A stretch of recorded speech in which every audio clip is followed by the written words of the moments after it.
saya Antoneta Muni adalah mahasiswa PPG dalam jabatan angkatan kedua tahun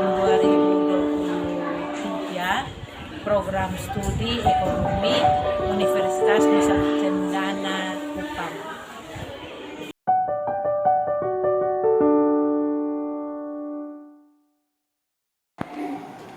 Siap.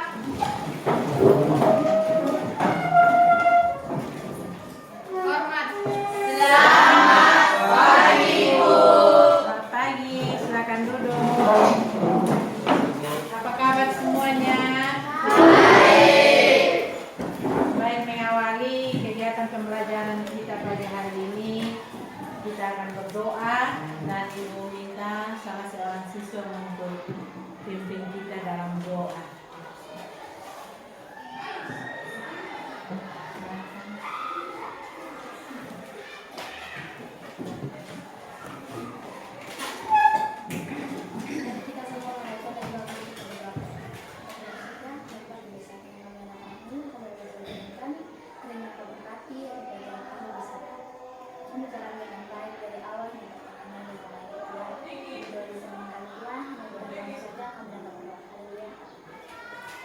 Baik, terima kasih.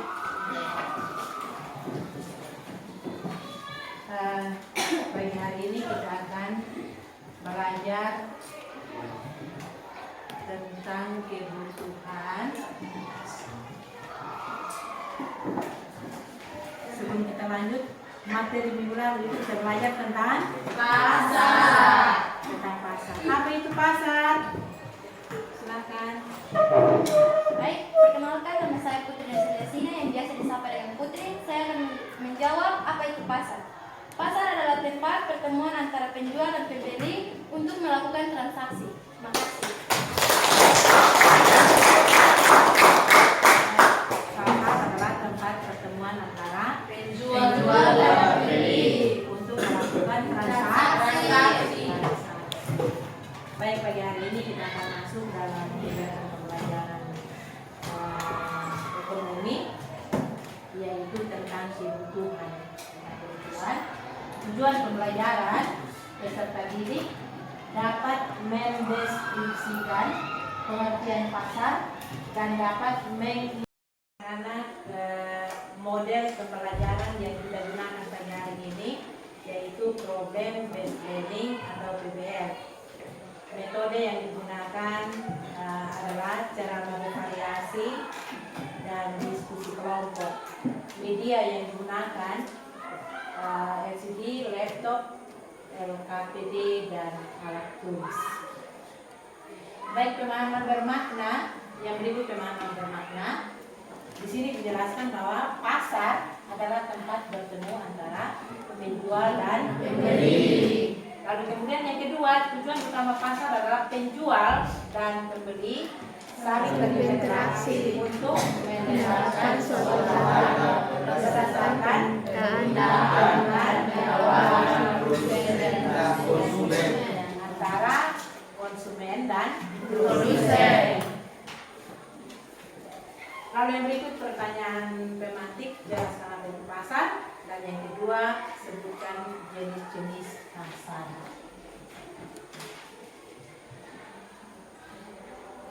Yang berikut kita masuk dalam materi. Yang pertama, peran pasar. Peran pasar adalah membantu memperlancar penjualan hasil produksi dan memudahkan dalam memperoleh barang atau jasa yang dibutuhkan, serta membantu menyediakan segala macam barang dan jasa.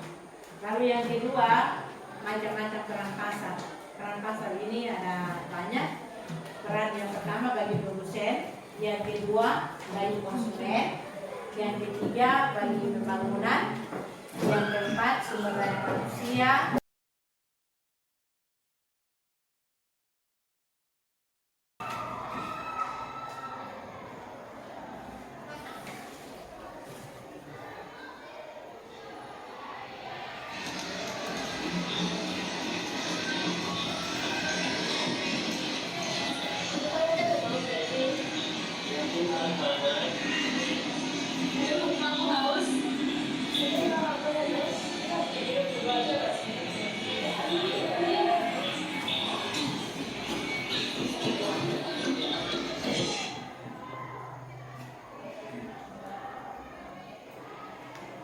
Kelas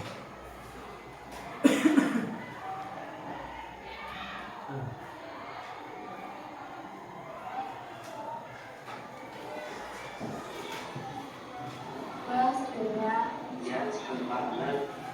Ini kalian jadi ada yang mau kalian minum ya? Kalau aku sih air putih, yang murah, enak lagi. Kamu apa kopi? Lebih enak ini. Mas Nafinya harus jawab. Kesalahan itu minumnya air putih. Apa minumnya air itu? Kamu tahu berapa aku maunya ini? Ternyata keinginan kamu juga. Ya beda beda. Hubungan kamu sekarang kan air putih. Jadi kamu beda air putih.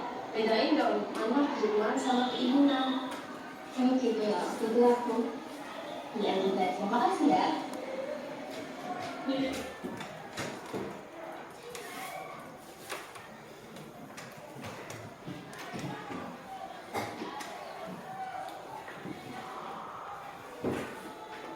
Baik anak-anak, dari tayangan video yang kita tonton bersama itu menjelaskan tentang tentang kebutuhan dan keinginan.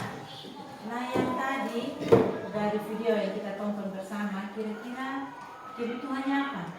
Air putih. Yang dibutuhkan adalah air Putih. karena mereka mengalami Kehausan. Baik, terima kasih.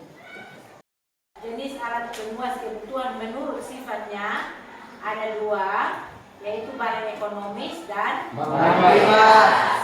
lalu yang kedua jenis pemuas kebutuhan menurut fungsinya, yaitu ada barang konsumsi dan barang produksi. Lalu yang berikut jenis kebutuhan barang menurut wujudnya, itu juga ada dua, yaitu barang nyata dan barang abstrak. Yang berikut jenis barang menurut hubungannya dengan benda lain, yaitu Barang substitusi dan barang komplementer. Dan yang kelima, jenis barang menurut proses pengerjaannya ada tiga, yaitu barang mentah, barang jadi, dan barang jadi. Baik anak-anak, LKPD terlampir ada 3 nomor. Kita kerjakan dalam bentuk diskusi kelompok. Segera bergabung di kelompok masing-masing. Dikasih kesempatan 5 menit. Lalu nanti selesai menyelesaikan diskusi kelompok, diberikan kesempatan untuk masing-masing kelompok dapat mempresentasikan hasil diskusi kelompok. Baik, Ibu, silakan.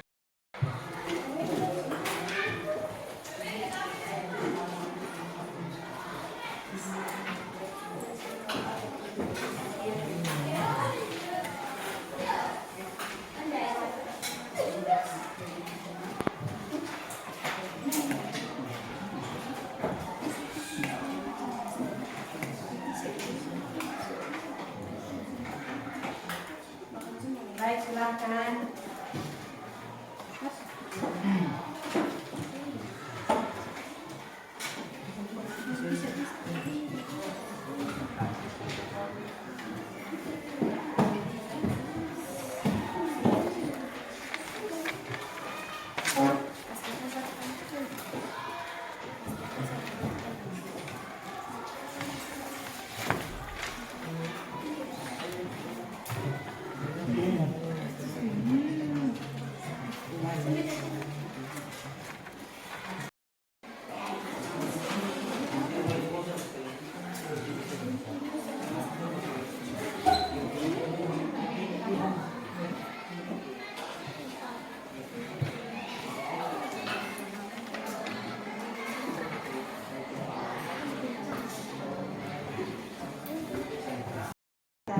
Dalam presentasi kelompok, Ibu mempersilahkan kelompok 1 untuk mempresentasikan hasil diskusi kelompok mereka. Silakan kelompok 1.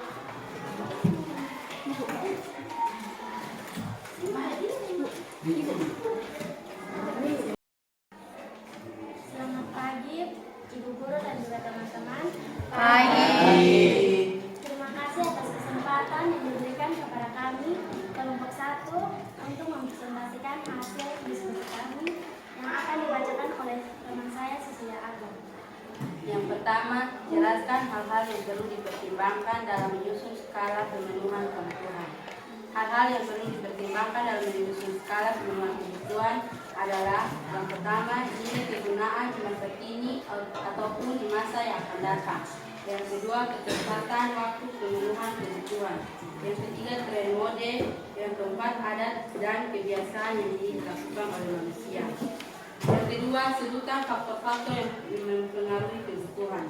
Faktor-faktor yang mempengaruhi kebutuhan dibagi menjadi 5. Yang pertama, tingkat kepuasan. Yang kedua, umur. Yang ketiga, penghasilan yang diperoleh. Yang keempat, pendidikan. Yang kelima, pekerjaan. Dan faktor eksternal dibagi menjadi 5. Yang pertama, keadaan alam. Yang kedua, tingkat kemajuan peradaban. Yang ketiga, agama dan kepercayaan. Yang keempat, adat istiadat. Yang kelima, tingkat kemajuan teknologi. Yang ketiga, sebutkan jenis kebutuhan. Jenis-jenis kebutuhan dibagi menjadi 5 bagian, yaitu kebutuhan menurut intensitasnya dibagi menjadi 3, yaitu A. Kebutuhan primer, B. Kebutuhan sekunder, C. Kebutuhan tersier. Yang kedua, kebutuhan menurut sifatnya dibagi menjadi 2, yaitu A. Kebutuhan jasmani, B. Kebutuhan rohani. Yang ketiga, kebutuhan berdasarkan waktu dibagi menjadi 2, yaitu A. Kebutuhan waktu sekarang dan B. Kebutuhan waktu yang akan datang. Yang keempat, kebutuhan berdasarkan subjek dibagi menjadi 2, yaitu kebutuhan individu dan yang kedua, kebutuhan kelompok atau kolektif. Yang kelima, kebutuhan berdasarkan wujudnya dibagi menjadi 2, yaitu kebutuhan material dan kebutuhan spiritual. Baik, terima kasih. Apakah ada pertanyaan? Terima kasih atas kesempatan yang diberikan. Perkenalkan, nama saya Vika Tosti, biasa disapa Vika. Dari kelompok 3 akan memberi pertanyaan untuk kelompok 1. Yang pertama, sebutkan contoh kebutuhan primer dan kebutuhan kolektif.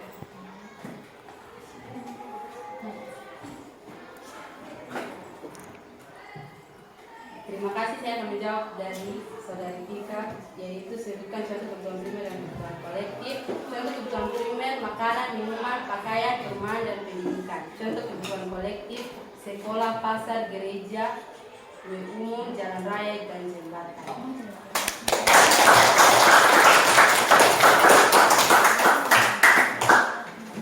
Apakah ada pertanyaan dari teman-teman? Silakan.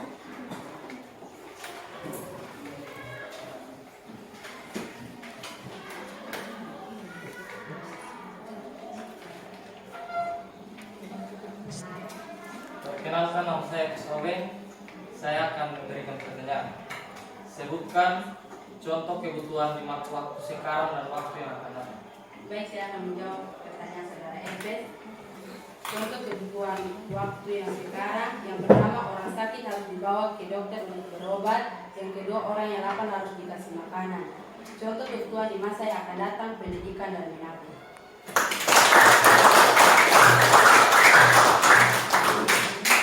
Sekian dan terima kasih. Apakah ada pertanyaan lain? Pas. Terima kasih. Untuk kelompok 1 dan kita masuk pada kelompok 2 untuk mempresentasikan hasil diskusi kelompok mereka. Mari silakan.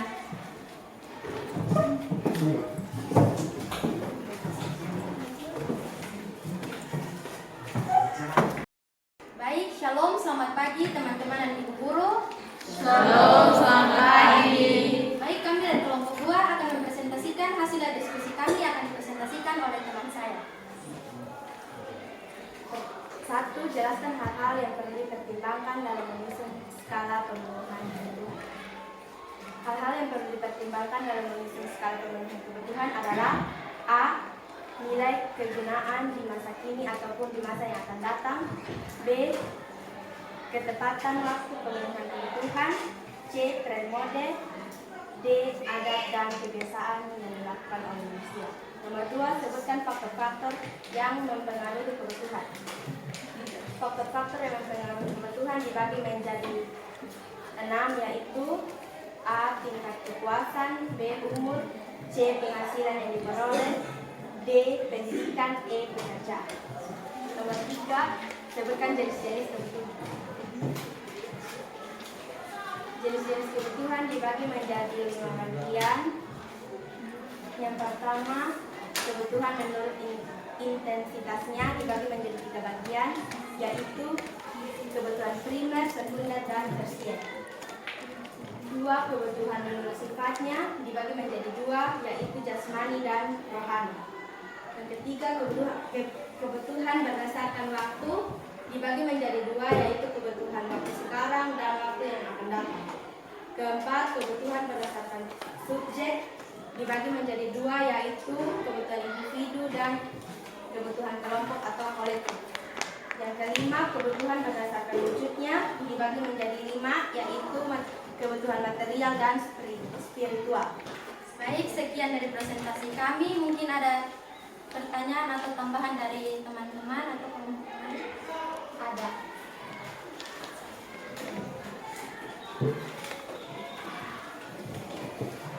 Baik, terima kasih atas kesempatan yang diberikan kepada saya.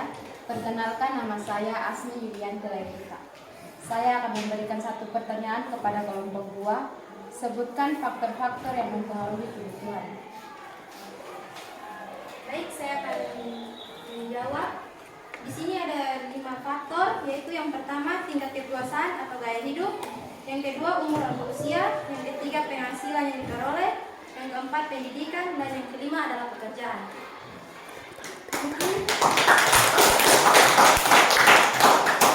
Mungkin masih ada pertanyaan atau tambahan dari kelompok-kelompok yang lain? Jika tidak ada, sekian dan terima kasih.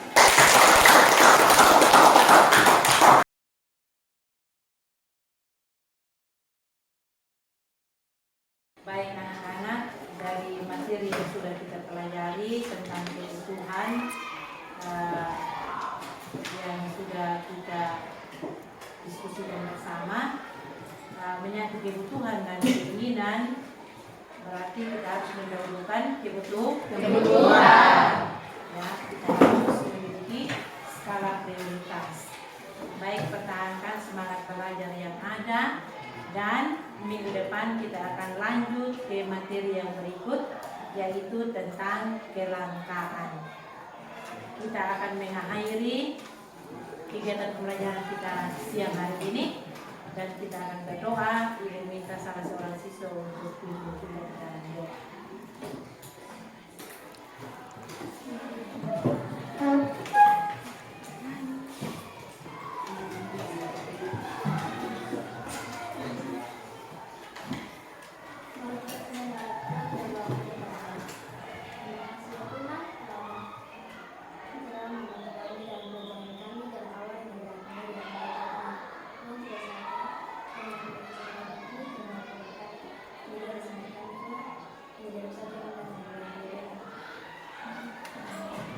Terima kasih. Siap.